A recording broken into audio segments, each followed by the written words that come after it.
Hello, hello, good morning everyone.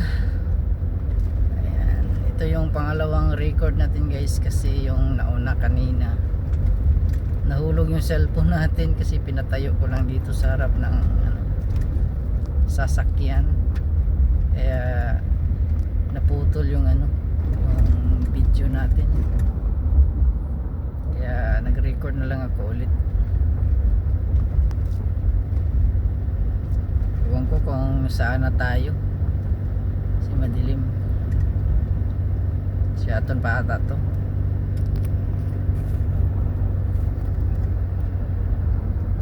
Dandahan lang kasi yung takbo natin guys.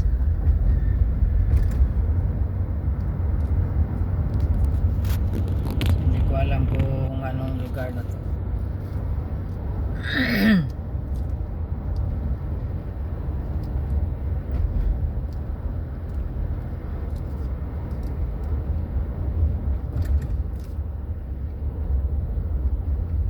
Parang pista ata dito kasi mayroong sa simbahan. Pista siguro ng simbahan nila.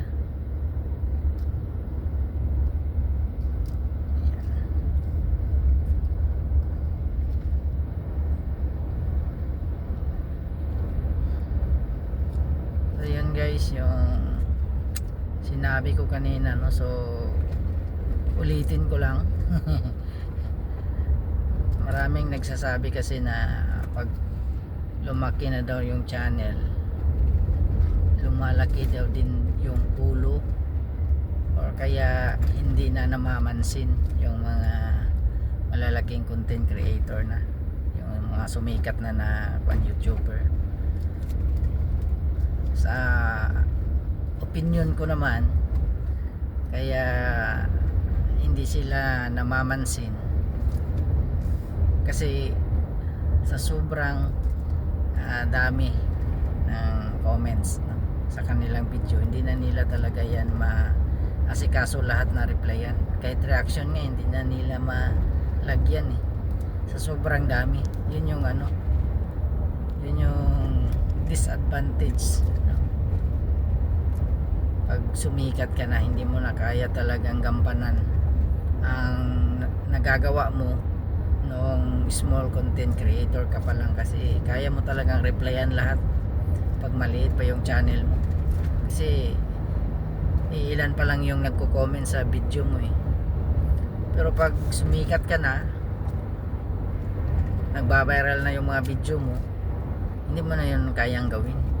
Kaya kung hindi ka man or hindi man tayo napapansin ng mga malalaking YouTuber, dahil yun doon, yun yung dahilan. Kaya wag tayong anong tawag niyan, wag tayong magalit, or anong tawag, may term dyan, kasi yun yung dahilan. Gustuhin Manila na replyan tayong lahat, suportahan tayong lahat, hindi na nila yan magawa kasi sa sobrang dami ng nagko-comment. Kahit nga pag nagla-live sila, tingnan nyo, kung subukan mong mag comment doon sa live niya, kung mabasa pa ba yung comment mo. Siguro siguro sa 10 mong comment, siguro baka mabasa pa yung comment mo. Pero kung isang beses ka lang nag-comment, tapos yung nanood sa kanila is nasa 1,000, 3,000, hindi na yan mapansin yung comment mo,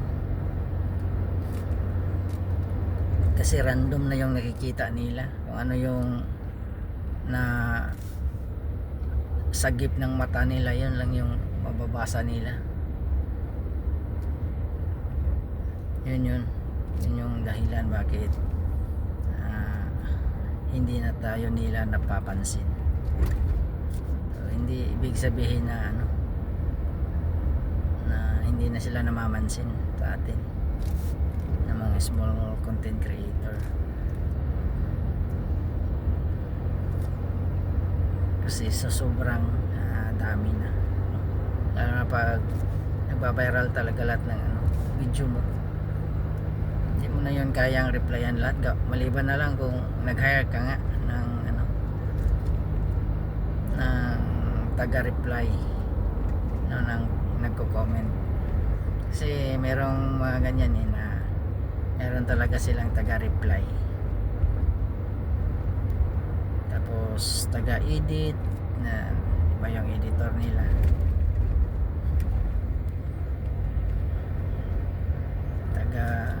Yan, basta maraming pag malaki na talaga kaya na nilang gawin yun na mag-hire ng taga-reply. Pero pag maliit ka pa, siyempre ikaw lang muna or tayo lang muna ang magre-reply, kasi ilan lang naman yung nagko-comment. Kahit mag-live nga tayo, ilan lang yung nagko-comment doon sa live. Kayang-kaya natin basahin lahat. Pero yan, pag tandaan mo, pag sumikat ka na, ma-realize mo na yun pala ang dahilan na bakit hindi ka nakakapag-reply or hindi mo napapansin yung mga small content creator, kasi sa sobrang busy mo na sa paggawa ng content mo, pag-isip ng anong content na gagawin mo, pagtitaping, yun na yun. Kasi parang artista ka na talaga nun. Artista na nga kasi ikaw yung hindi lang basta-basta artista, kasi ikaw yung nagdidirect sa lahat. Anong sasabihin, anong action na pare-parable mo. Yung mga simple ko lang naman yun, pero hindi yun basta-basta. Lalo pag sikat ka na, meaning magaling ka na director, magaling ka na actor, diba? Kasi kaya mong pasikatin yung yung video mo. Yun yung lamang ng mga YouTuber. Kasi yung artista, hanggang arte lang yun sila, nag-a-act based sa director, sa sinasabi ng director. Pero yung mga YouTuber, sila lahat sa kanila lahat, sila na yung director, sila na yung actor, sila pa yung nagbibigay ng sasabihin, director pa rin. So all in one na yun sa YouTuber. Yan yung kaibahan nila ng artista. Ang artista hanggang lang yan, maliban sa iba, kasi director na sila pa nag-a-act, katulad ni Coco Martin. So siya yung nagdidirect, siya rin yung artista, siya rin yung actor, siya rin yung bida. Pero pag content creator ka, bida ka lahat. Sa'yo lahat. So meaning, hindi basta-basta yung skills mo na nasa iyo. Yan, pag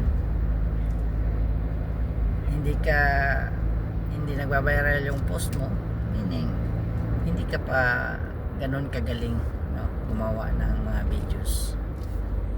Kasi kagaya ko, ang nire-record ko lang yung mga ginagawa ko sa araw-araw, yan yung ipopost ko. So hindi naman ako nag-i-edit. Kung baga raw video talaga yung mga ina-upload ko, nag-video ako, post ka agad, wala naman akong dinagdag. Ganun, yan yung kaibahan. Pero kung gusto mong maganda talaga yung resulta, daan mo talaga sa edit, lagyan mo talaga ng mga tawag nila, ng effect. Yan yung nagpapaviral, yung mga effect na nilalagay nila sa kanilang video. So meaning magaling sila na editor. So hindi lang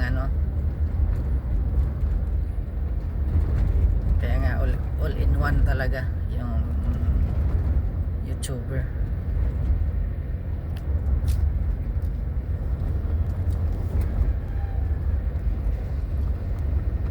Sobra pa sa artista yon. Pag nag-viral yung video mo, yan talaga. Kaya sa atin, habang maliit pa tayo, kailangan nating sikasuhin talaga lahat ng supporters natin, kasi baka dumating din ang araw na sumikat tayo, hindi natin sila mapansin. At alam nyo na kung ano ang gagawin, dahil kayo na tagapag-reply kung gusto nyo masikaso lahat ng fans nyo. So ganun talaga, yan yun.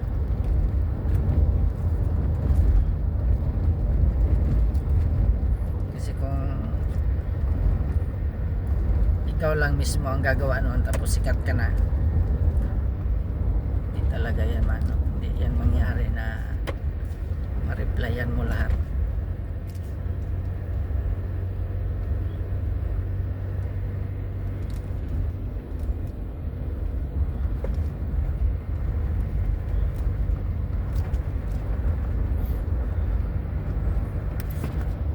Pero yan, mas maganda kung try talaga nating replyan, kasi dyan tayo nanggaling eh. Sa akin maliit pa naman yung bahay ko, 100 pa lang. Kaya dobling kayod, through materials lang yung ina-upload ko. At least original yan na sa akin yung video talaga, hindi ako nangunguha ng video ng iba. Sa anin ko naman yung sumikat ka nga, pero hindi naman hindi mo naman video yun, kinuha mo lang sa iba, wala rin. Siguro kung inedit mo, okay lang na hindi sa'yo, pero ang makikita doon kasi pag nag-viral, meaning magaling kang mag-edit. Editor ang doon yung napapansin ng mga tao. Kung hindi mo video tapos inedit mo lang, dinagdagan mo ng kaya yan yung ni YouTube, na pag nagkuha ka ng clip, siguraduhin mo na may dinagdag ka, mapa-improve mo yung video,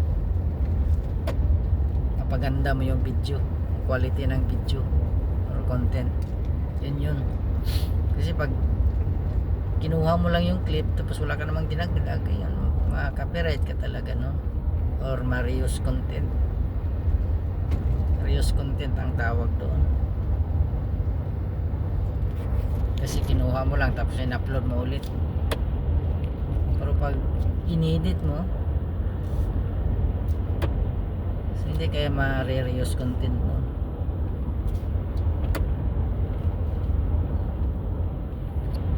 Kasi pinaganda mo yung yung video na maganda, pinaganda mo pa. Kumbaga may kulay na kinulayan mo pa. Yan yung ibig sabihin ni YouTube, na i-allow nila yung kukuha ka ng clip, basta i-improve mo yung video.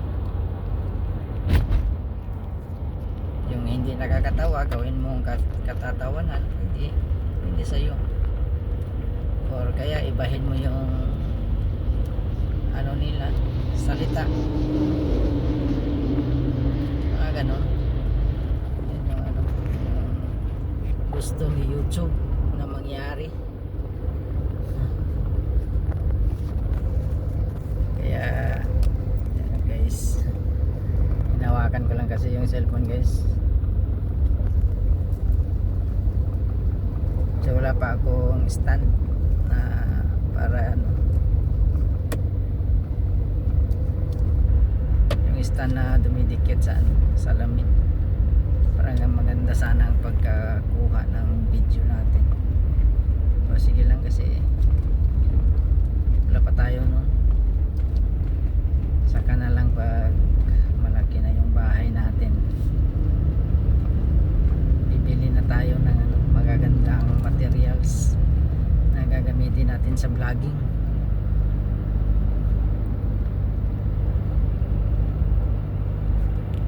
Kasi ngayon lahat ng content creator ata nagsisimula din sa cellphone lang yung gamit nila pang vlog, kaso nag-i-edit lang sila. Tayo pwede na tayo mag-edit, may talent ka sa pag-edit, edit mo na lang, pagandahin mo na lang yung video mo para may malaki yung posibilidad na mag-viral at sisikat ka bilang isang content creator. Kasi pag raw materials lang yung na-upload mo, bihira lang yung nagba-viral. Meron naman nagba-viral na walang edit, pero maganda lang talaga pagkakuha. Yun naman yun, yung maganda ang videographer, maganda yung pagkakuha niya. So kahit walang edit, nagba-viral siya.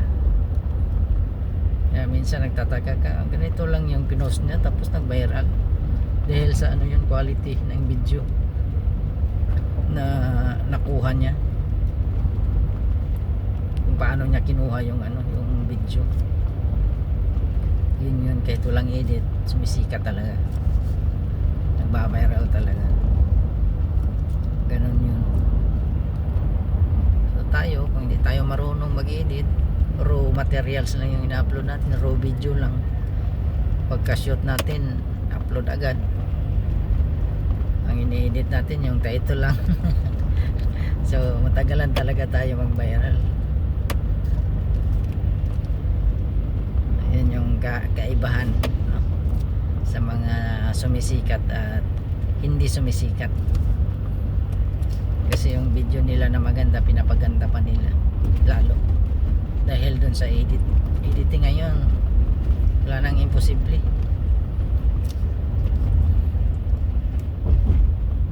Kahit nga mukha natin pwede nang gayahin sa AI ngayon, kaya mas lalong napapabilis yung pag-edit dahil sa AI. Hindi na natin alam kung saan yung original talaga, kasi pwede nang gayahin ng AI yung mga ginagawa mo. Yun yung advantage ngayong panahon natin. Kasi lahat pwede nang gawin. Hindi mo na malaman kung AI ba yan or ano pa yan, original na video pa talaga. Sobrang galing ng mga robots na ginawa nila.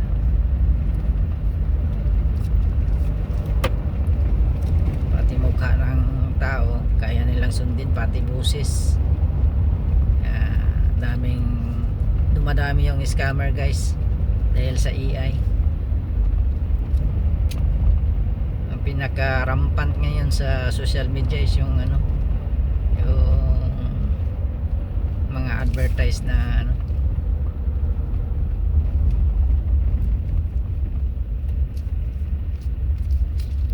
advertise ng product, tapos pag pinindot mo, iba pa lang hindi talaga totoo yung napindot mo na link. Sa kanilang link, sa scammer na link pala yun, tapos yung binibenta niya mga faking katulad nun. Yan yung yung ginagawa ng mga scammer ngayon. Kinukuha nila yung video, gumagamit sila ng AI, sundin nila yung sinasabi ng ng mga sikat na tao, tapos nagbibenta din sila ng kaparihong produkto. Yun, pag siyempre kung ikaw hindi ka marunong tumingin ng AI versus original, ayun, mapapabili ka sa kanilang link. Pagdating sa iyo, either piki yung matatanggap mo or hindi talaga yun yung in-order mo. Iba nga walang laman, mga bato lang yung laman kasi dahil yun dun sa pick link na napindot mo, yung binigay nila, ibang link sa kanilang link yun, hindi yun sa link sa totoong seller, yung nagbibenta talaga or owner. Yun yung ano, yun yung rampant ngayon sa social media, parang puro na AI yung nagsasalita, hindi mo na alam kung totoo pa yun o hindi, totoo pa yung product na na order mo or hindi. Ako ang daming beses na ako na scam ng mga fake na ano, mga produkto na dumating sa akin, kasi ibang link talaga yung mapasok mo. Grabe ang scammer ngayon, sobrang galing na.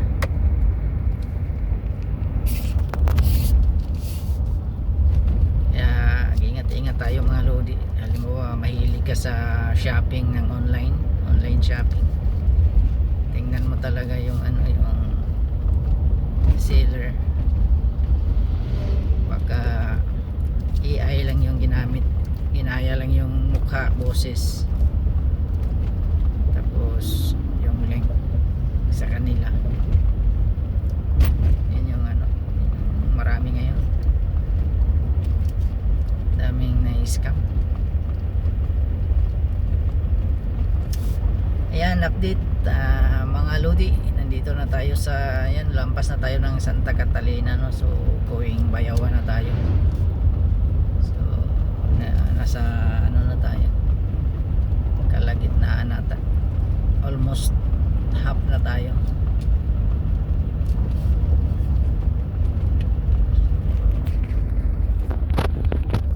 Dito na tayo sa ano,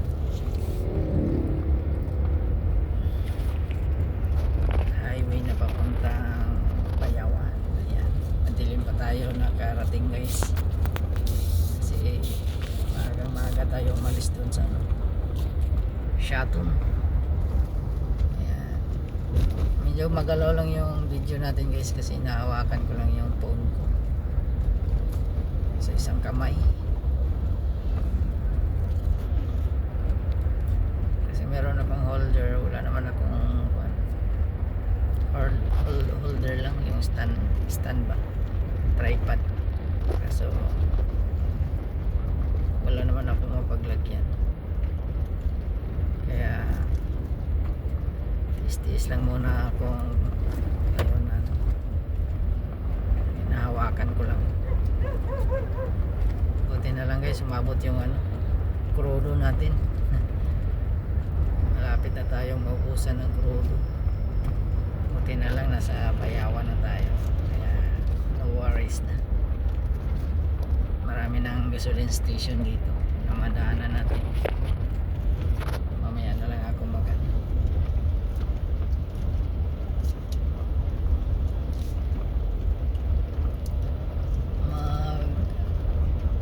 tubil pagas. Sinandahan lang naman yung takbo natin. Hindi pa yan siguro maubos. Yung guys, oh, kunti na lang yung ano natin, fuel.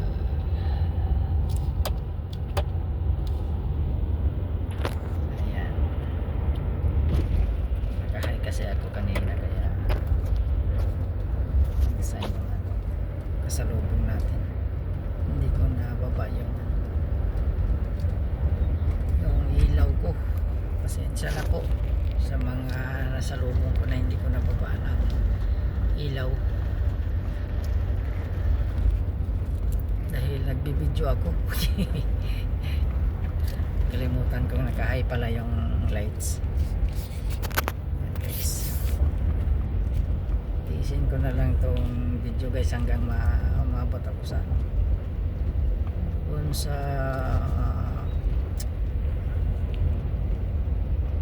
ano yung tawag nila, rotunda naman, puntang Kalumbuyan, Mabinay, shortcut. Hanggang doon lang yung video maliwanag na guys. It's 5:15 in the morning here in the Philippines. So for all foreigner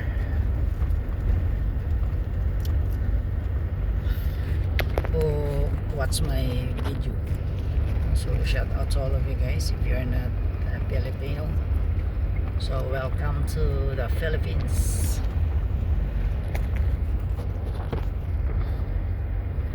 Particular in Bayawan City, Negros Oriental. So it's nice to live here in the Philippines, guys.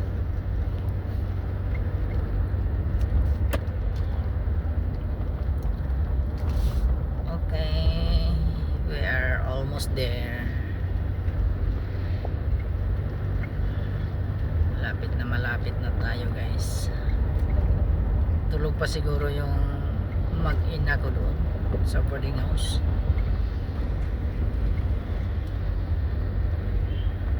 Kasi alas 5 pa lang, or maagang umalis yung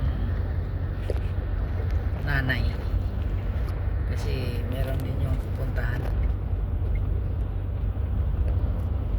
sa kanyang negosyo. Kaya hindi niya din na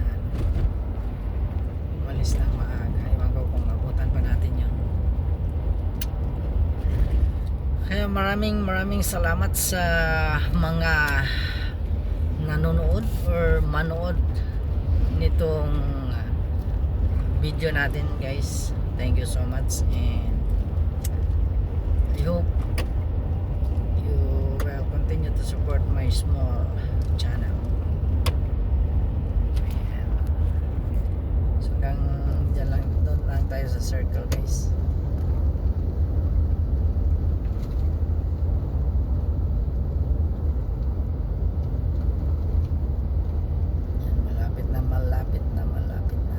Nasa 27 minutes pala. So isagad ko na lang ng 30 minutes.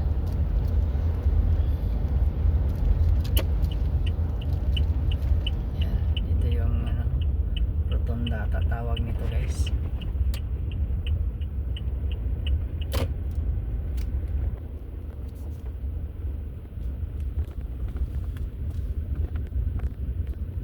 Rotunda.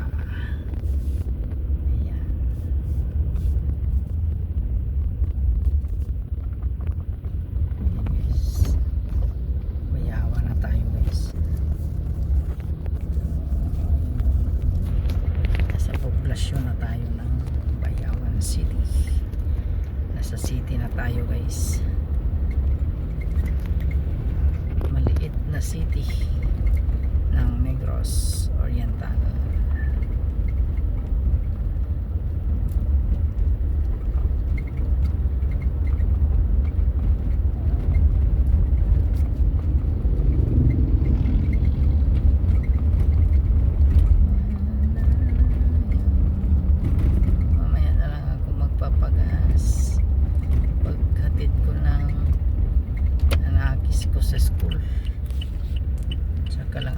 So liliko na tayo dito, guys.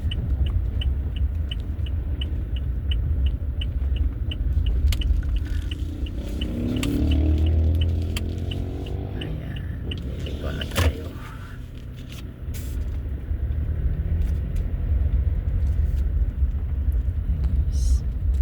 Ito yung papasok sa boarding house namin.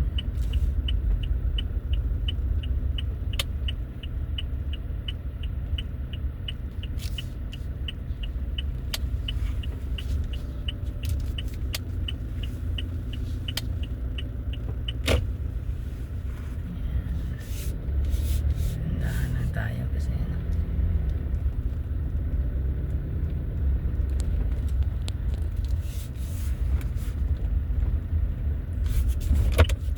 dito tayo ulit.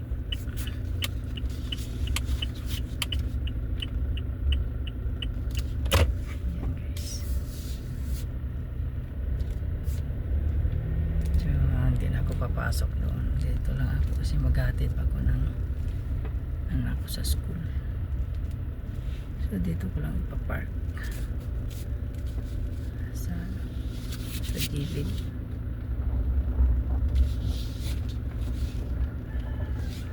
Okay. Yan, dito na lang. So hanggang dito na lang guys. Bye bye. Thank you for watching.